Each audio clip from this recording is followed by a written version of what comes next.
ಕೆಲಸ ಮಾಡಿದವ್ರು ನಾವು. ಮಧು ಬಂಗಾರಪ್ಪರ ಅಪ್ಪರ ಜೊತೆ ಕೆಲಸ ಮಾಡಿದ್ರು. ನಮ್ಮ ಬಗ್ಗೆ ಬಹಳ ಪ್ರೀತಿ ಗೌರವ ಇಟ್ಕೊಂಡಿದ್ದಾರೆ.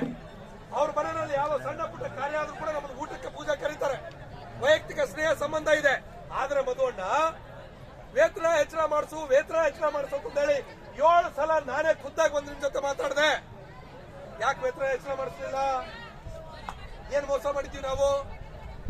ಯಾರ್ದೋ ವೇತನ ಹೆಚ್ಚಳ, 6ನೇ ವೇತನ ಆಯೋಗ ಅವರಿಗೆ ಕೊಟ್ಟಿದ್ದೆ ಅತಿಥಿ ಶಿಕ್ಷಕರು ನಿಮ್ಗೇನು ಮೋಸ ಮಾಡಿದ್ದಾರೆ? ಬರ್ಬೇಕಲ್ಲ ಇವತ್ತು ಅದನ್ನ ಹೇಳೋದಕ್ಕೆ ಬಂದ್ ಹೇಳಿ.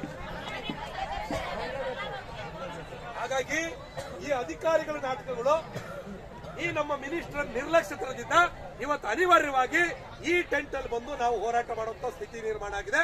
ಇದಕ್ಕೆ ಜವಾಬ್ದಾರಿ ಕಾರಣ ಮಂತ್ರಿಗಳು. ಅವರದ್ದು ನಿಮ್ಮಲ್ಲಿ ಇನ್ನೊಂದು ಮಾತನ್ನು ಹೇಳ್ತೀನಿ ಸಂದರ್ಭದಲ್ಲಿ. ಇಡೀ ಅತಿಥಿ ಶಿಕ್ಷಕರು ಎಷ್ಟೊಂದು ಕಷ್ಟ ಪಡ್ತಾ ಇದೀವಿ ಅಂತಂದ್ರೆ ನಾವೇನು ಅರ್ಥ ಮಾಡಿಸ್ಬೇಕಾಗಿಲ್ಲ. ಅವ್ರಿಗೆಲ್ಲ ಗೊತ್ತಿದ್ವೇನ್ರಿ? ಗೊತ್ತಿದೆಯಲ್ಲ? ಎಲ್ಲ ಗೊತ್ತಿದೆ. ಗೊತ್ತಿದ್ರು ನಾಟಕ ಯಾರ ನಮ್ಮವ್ರು ಇನ್ನೇನಪ್ಪ ನಾಳೆನೇ ಮಾಡಿಸ್ಬಿಡ್ತೀವಿ, ನಿಮ್ಗೆ ನಾಳೆನೇ ಮಾಡಿಸ್ಬಿಡ್ತೀವಿ ಅಂತ ನಾನು ಹೇಳಿದ್ದೆ ಅವ್ರಿಗೆ. ನೋಡ್ರಿ 12 ವರ್ಷ 10 ವರ್ಷದಿಂದ ಕೆಲಸ ಮಾಡ್ತಾ ಇದೀವಿ, ನಾವು ಇಷ್ಟು ವರ್ಷ ಕೆಲಸ ಮಾಡ್ತಾ ಇದೀವಿ ಅಂತ ಹೇಳಿ ಹೇಳ್ಕೊಳ್ಳೋದಕ್ಕೆ ನಮ್ಮ ಹತ್ರ ಒಂದು ಸಣ್ಣ ದಾಖಲೆ ಇಲ್ಲ. ಆಯ್ತಾ? ಏನಾರೈತಾ ಏನ್ರಪ್ಪ? ಏನು ಇಲ್ಲ. ಉದ್ಯೋಗ ಖಾತ್ರಿಯಲ್ಲಿ ಕೆಲಸ ಮಾಡ್ತಾರಿಗೆ ಒಂದು ಜಾಬ್ ಕಾರ್ಡ್ ಅಂತ ಕೊಡ್ತಾರಿಲ್ಲ? ನಮಗೇನ್ ಕೊಡ್ತಾರೆ? ಪುಸ್ತಕನೂ ಇಲ್ಲ, ಅನುಭವದ ಪುಸ್ತಕನೂ ಇಲ್ಲ. ಏನಾದ್ರು ಕೇಳಕ್ ಹೋದ್ರೆ ಅದು ಗೊತ್ತಿಲ್ಲ. ಮಧುವಣ್ಣವ್ರಿಗೆ ಹೇಳಿದ್ವಿ ನಾವು, ನೋಡೋಣ ನಮಗೆ ಒಂದು ಎಕ್ಸ್ಪೀರಿಯನ್ಸ್ ಸರ್ಟಿಫಿಕೇಟ್ ಕೊಡಿ, ಪ್ರತಿ ವರ್ಷ ಸೇವಾ ಅನುಭವ ಪ್ರಮಾಣ ಪತ್ರವನ್ನು ಕೊಡ್ರಿ. ಅದೇನ್ರಿ ಬೇಗ ಆರ್ಡರ್ ಮಾಡ್ರಿ ಅಂತ ಹೇಳಿದ್ರು. ಅವರ PS ಒಬ್ರು ಇದ್ದಾರೆ, ಅದ್ರ ಹೆಸರೇನು ಅವ್ರದ್ದು, ಕಿಶೋರ್ ಕುಮಾರ್. ಆ ಮನುಷ್ಯ ಒಂದು ಶಬ್ದ ಮಾತಾಡಿದ್ರೆ ಸತ್ತು ಹೋಗ್ಬಿಡ್ತಾರ ಅನ್ನೋ ರೀತಿಯಲ್ಲಿ ಇರ್ತಾರೆ. ಸರ್ ಹಿಂಗ್ ಬರ್ಕೊಂಡು ಅಯ್ಯೋ ನೋಡಿ ವಕೀಲ್ರೆ ಈಗ ಬರ್ಕೊಬಿಡ್ತೀನಿ ಅಂತ ನನ್ನ ಡೌರ್ ಡ್ಯಾನ್ಸ್ ಮಾಡಿದ್ದಾನೆ. ಸೇವಾ ಅನುಭವ ಪತ್ರನೂ ಕೊಡ್ಲಿಲ್ಲ, ಏನಿಲ್ಲ. ಪ್ರತಿ ವರ್ಷ ಅದಿಲ್ಲ, ಕೃಪಾಂಕಗಳು. ಇಷ್ಟು ವರ್ಷ ಕೆಲಸ ಮಾಡಿದ್ವಿ. ನಾನು ಹೇಳಿದ್ದೆ ಅವ್ರಿಗೆ, ನೋಡ್ರಿ ಬಂಗಾರಪ್ಪನವರು ನಾವು ನೆನೆಸ್ತೀವಿ, ಇಡೀ ಶಿಕ್ಷಕರನ್ನ ಕಾಯಂ ಮಾಡಿದ್ರು. ಹೆಂಗ್ ಕಾಯಂ ಮಾಡಿದ್ರು ಅಂದ್ರೆ ಕೃಪಾಂಕಗಳನ್ನ ಕೊಟ್ಟು ಕಾಯಂ ಮಾಡಿದ್ರು. ನೀವು ಅದನ್ನ ಮಾಡೋಣ, ಒಂದೊಂದು ಕೃಪಾಂಕ ಕೊಡಿ ಅಂತ ಹೇಳಿದ್ರು. ಎಸ್ ಮಾಡ್ತೀವಿ ಅಂತಂದು ಹೇಳಿದ್ರು. ಎಲೆಕ್ಷನ್ ಬಂತು, ಎದ್ದೋಡೋಗ್ಬಿಟ್ಟು ಅವ್ರ ಮನೆಗೆ ಹೋದ್ವಿ. ಒಳ್ಳೆ ಊಟ ಹಾಕ್ಸಿದ್ರು ನನಗೆ. ಶಿವಮೊಗ್ಗಕ್ಕೆ ಹೋದೆ, ಮತ್ತೆ ಅಲ್ಲಿ ವಿಧಾನಸೌಧಕ್ಕೆ ಹೋದೆ. ಎಲ್ಲಿ ಹೋಗಿ ಮೀಟಿಂಗ್ ಮಾಡಿಸ್ತೀವಿ, ಒಳ್ಳೆ ಊಟ ತಿಂಡಿ, ನನಗೆ ಚಾ ಕಳಿಸಿ, ಓಕೆ ತಲೆ ಕೊಡಿಸ್ಕೊಬೇಡಿ, ಆರ್ಡರ್ ಮಾಡಿಸ್ಬಿಡ್ತೀನಿ ಅಂತ ಹೇಳಿ ಬರೀ ಸುಳ್ಳು ಭರವಸೆಗಳನ್ನು ಹೇಳಿ ಇವತ್ತು ನಮ್ಮ ಅತಿಥಿ ಶಿಕ್ಷಕರ ಬದುಕಿನ ಜೊತೆಗೆ ಇವರು ಆಟ ಆಡ್ತಾರೆ, ಚೆಲ್ಲಾಟ ಆಡ್ತಾರೆ. ಏನಪ್ಪಾ ರೊಚ್ಚಿ ಗೆದ್ದಿದ್ದೀವಿ.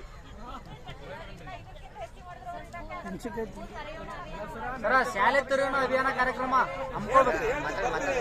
ನಿಮಗೂ ಹೇಳ್ತೀವಿ, ನಿಮಗೂ ಸ್ವಲ್ಪ ಮೇಕಪ್ ಮಾಡೋದಿದೆ.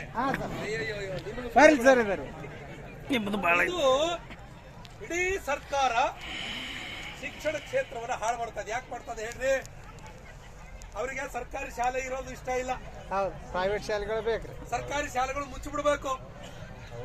ಎಲ್ಲ ಮಿನಿಸ್ಟರ್ಗಳದು ಅವ್ರದ್ದು ಇವ್ರದ್ದು ದೊಡ್ಡ ಪ್ರೈವೇಟ್ ಸ್ಕೂಲ್ಗಳಿಗೆ ಜನ ಹೋಗ್ಬೇಕಂದ್ರೆ ಸರ್ಕಾರಿ ಶಾಲೆ ಮಾಸ್ತರ ಸರಿ ಇಲ್ಲ, ಸರ್ಕಾರಿ ಶಾಲೆ ಸರಿ ಇಲ್ಲ ಅಂತಂದೇಳಿ ಜನರಲ್ ಅಭಿಪ್ರಾಯ ಕ್ರಿಯೇಟ್ ಆಗ್ತದೆ.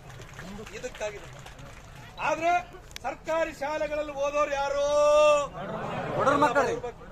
ಎಲ್ಲ ರೈತರ ಮಕ್ಕಳು, ಎಲ್ಲ SC/ST ಮಕ್ಕಳು, ಹೌದಲ್ಲ? ಮತ್ತೆ ಇಡೀ ಒಂದ್ ತಿಳ್ಕೊಳ್ರಿ ನೀವು, ಮೊನ್ನೆ PUC ರಿಸಲ್ಟ್ ಬಂತಲ್ಲ, ಹೈಯೆಸ್ಟ್ ಪ್ರಥಮ ಸ್ಥಾನ ಬಂದಿದ್ದು ಯಾವ ಶಾಲೆ ಮಗಳು? ಸರ್ಕಾರಿ ಶಾಲೆ.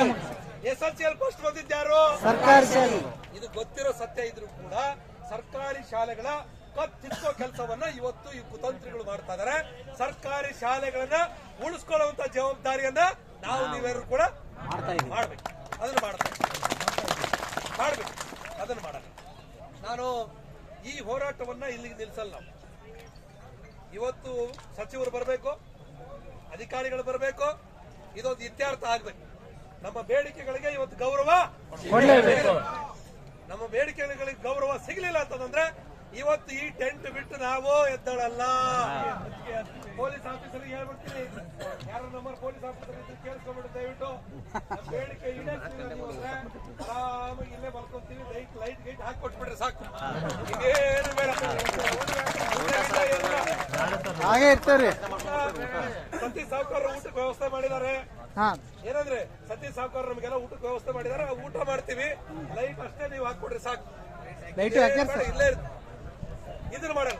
ಈಗ ಸರ್ಕಾರಕ್ಕೆ ಬಯ್ಯೋ ಅಧ್ಯಾಯ ಒಂದು, ಇದು ಅಧ್ಯಾಯ 2 ಏನ್ ಗೊತ್ತಾ? ನಮ್ದು ಚಲೋ ಇನ್ನು ಯಾರ್ದೋ ನಮ್ದ್ರಿ ಸಂಘಟನೆ. ನಾವೇನ್ ಮಾಡ್ತೀವಿ?